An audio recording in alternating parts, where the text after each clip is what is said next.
I'm here with Kim Coreau, currently running for Councillor at Large in Thunder Bay, and we'd like to have some background on you, Kim. Well, let's see. People know me as a community activist. Okay. I have two nonprofit organizations. One is called Still Hope.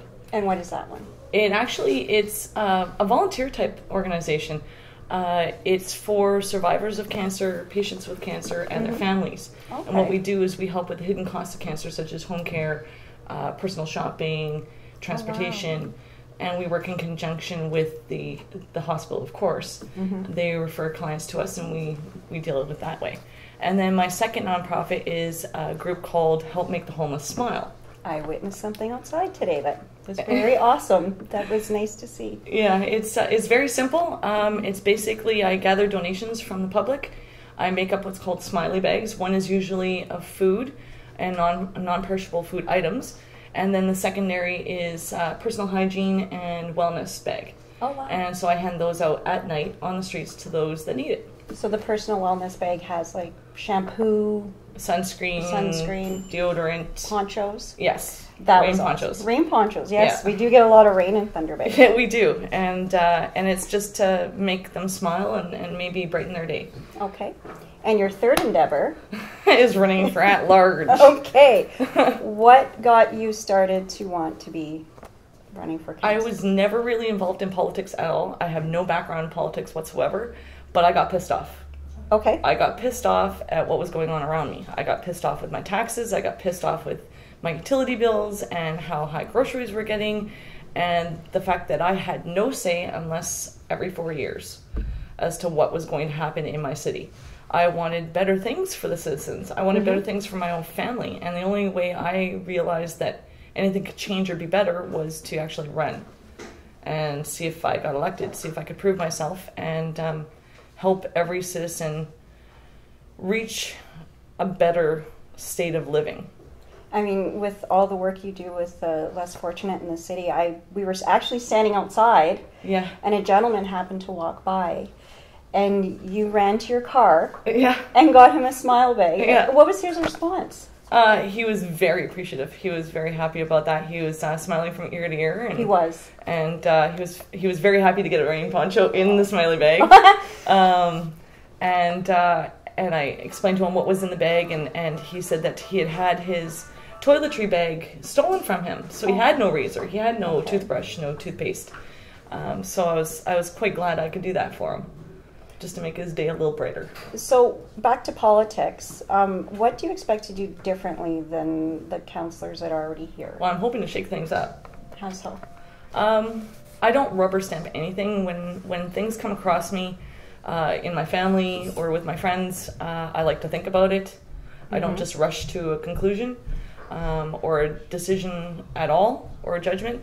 I'm not a judgmental person at all anyway. So if something happens, you're not going to judge it just by what happened. You're going to see where the root came from, why something happened. Exactly. Okay. I want to deliberate a little bit. I want to think a little harder.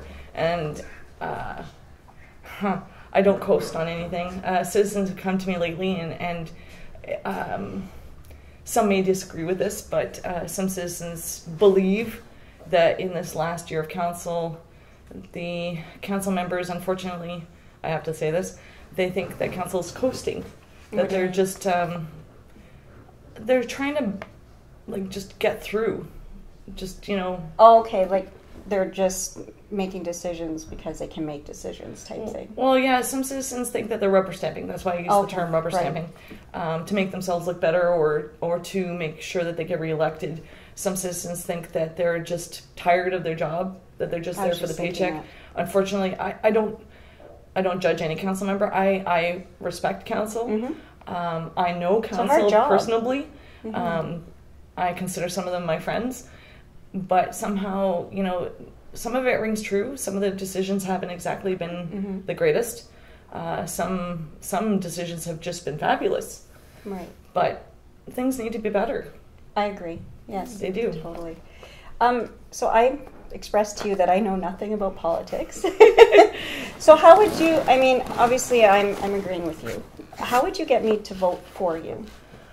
Well, like I stated previously, if you don't vote, you really have no decision in how your tax dollars are spent. Mm-hmm. You really have no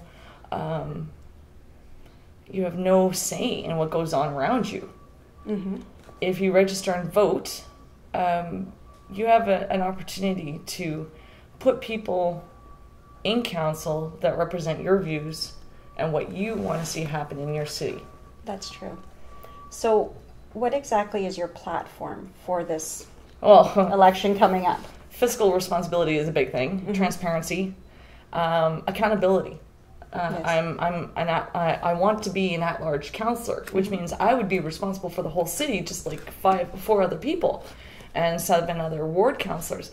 I want to be one of those people that people can come to, that citizens can come to and voice their concerns to. I want to be the one to help. So what's in our face normally is our provincial governments and our federal governments, which other news stations cover, like the big president or prime minister and everything and what they do. So a lot of people that I know don't understand politics in our own city, like what a councilman at large exactly means. Well, that's the trouble. Every citizen's unique and has their own wants and needs. With provincial and federal government, they represent a party, so they represent a party platform, a party's idea of what should happen. Okay. When you run municipally, it's just you.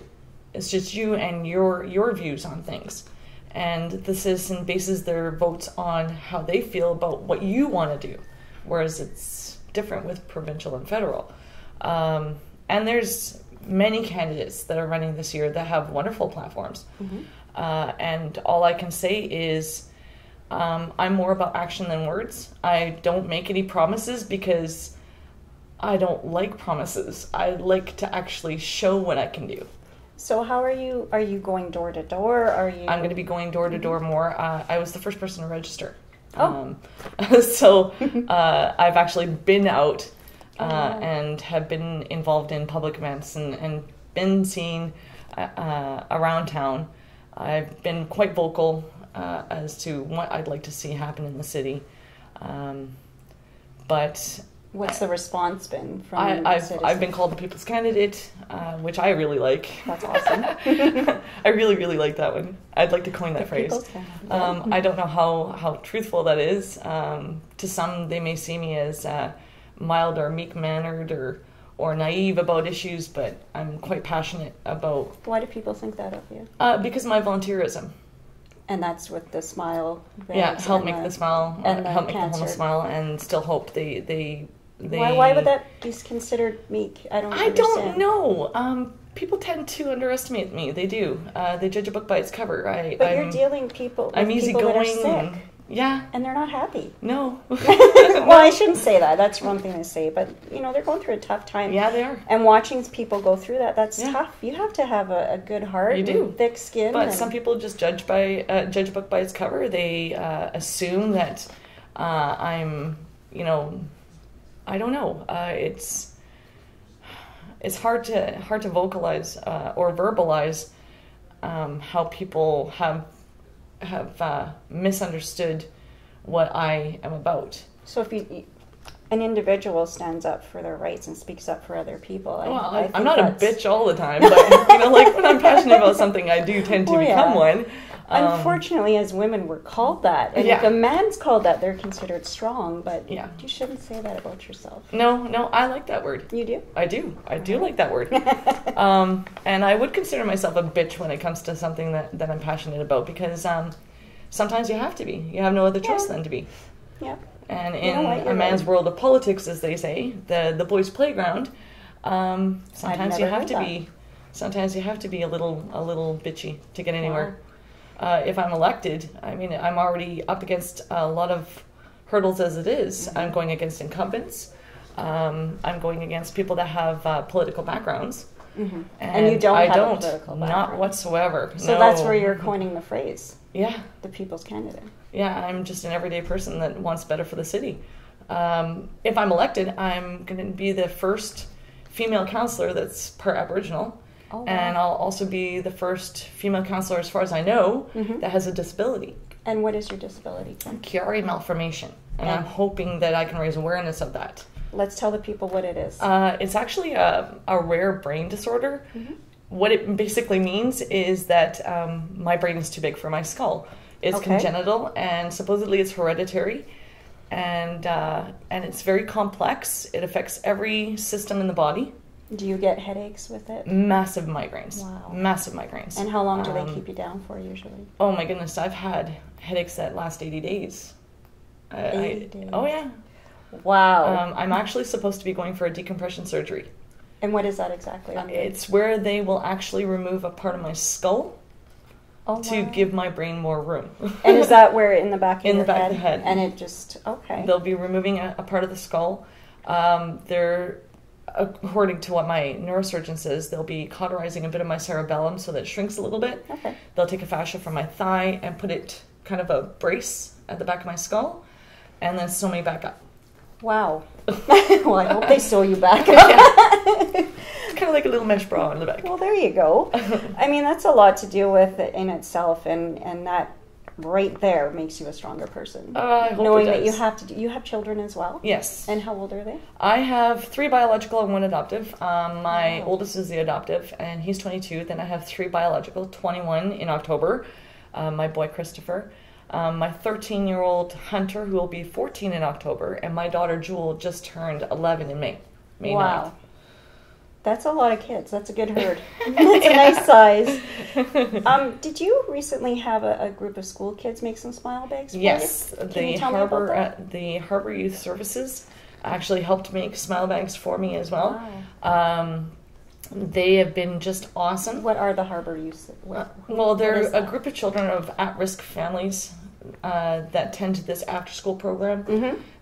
They do various projects together, various activities, and I was asked to go and speak with them, which I did. And then so far, they've twice now donated smile bags and food. Oh, wow. Which they prepared at the RFDA. So, I mean, they've just been completely wonderful. I want to know something. Where do you prepare these sandwiches that you make for everybody? Where is this done, and who helps you? Most of my food is non-perishable and it's donated. Anything that's prepared, like sandwich-wise, is prepared in a clean kitchen that has been inspected by the health unit. Oh, okay. So I don't have to worry about that, and gloves are worn, and you know. So it's not just done by you. You have volunteers. Yeah. Oh, thank goodness. Because there is a big. Right now, I can't make any sandwiches. My kitchen is being renovated, so you know. But once it's finished renovated, it'll be cleared again by the health unit, and then I can prepare it in my own kitchen again. But I'm very thankful for the people that donate to my smiley bags and to the drives that I do. I have public events where volunteers and I will be out with our boxes of clothes and sandwiches. And this is done on the street? Oh, yeah. Oh, wow. That's awesome. Have you ever had, I know this is probably an odd question, well, maybe not. Have you ever had any problems? Never. People are I've been doing this for almost grateful. 20 years. I've never had any issues. So people are generally grateful towards you. Definitely. That's an award in itself. Yeah, I really love doing it because giving makes me feel good. And anybody that's been involved with it with me feels really good afterwards. Wow. It's just every small random act of kindness has a ripple effect. Yes. So we feel good, they feel good, they pass it forward, make somebody else feel good. You know, one day there won't be any homeless. There won't be any less fortunate, hopefully. Yes. But even if there is, you know, maybe they'll have a smile brought on by somebody random. That's perfect. I used to make my children smile at random people when we were walking down the street. They used to find the most miserable looking person and they'd smile at them, and then they'd just light up like butterfly, like beautiful flowers, and they'd smile back at them. And it's you smile at a stranger, they smile back. How can they not? Are your children involved with? Oh yeah, during the summertime in the day. Oh yeah. Yeah, my son Hunter just loves it. Oh, that's the oldest one. No, he's my 13-year-old. 13, going on 14. Yeah, to say that. So when did he first start getting involved? Probably when he was 10. I didn't want to start them out really young doing it because I didn't want them going out at night, especially. It's not safe for anybody but me. because I've built a rapport with people, but I wanted him to experience it and to break down the stereotypes that kids learn from other peers and other people. I want to break that down, and 10 seems to be the age where they start developing these stereotypes. Okay. Unfortunately, younger than 10, kids don't know any different. They don't, other than, oh, this kid is this way and this kid is this way. They don't really formulate an opinion. That's true. So 10 is usually where I start. So my daughter, who's just turned 11, she's only started to come out like last summer. And what was her first time out? She loved it. Really? She loved it. She absolutely loved it. She loved a lot of the homeless I come across or the travelers have animals. And, really? Oh, yeah. And so do you get food donated for the dog food, animal? cat Really? food, yeah, treats, yeah. What kind of animals do these people have? Cats and dogs usually. Cats? Yeah. That's amazing. Yeah. Well, they like companions too. So she loved it. She just absolutely loved it. Well, Kim, I'd really like to thank you for being here today. This has been a wonderful experience, especially what I witnessed outside. It really touched my heart to see you helping somebody. It really did. I'm all about actions, not so much with words, because I stumble over them. You did really good, Kim. Thank you so much. And this is Kelly Sobolski and Kim Coreau for ThunderBayLive.com. Thanks very much.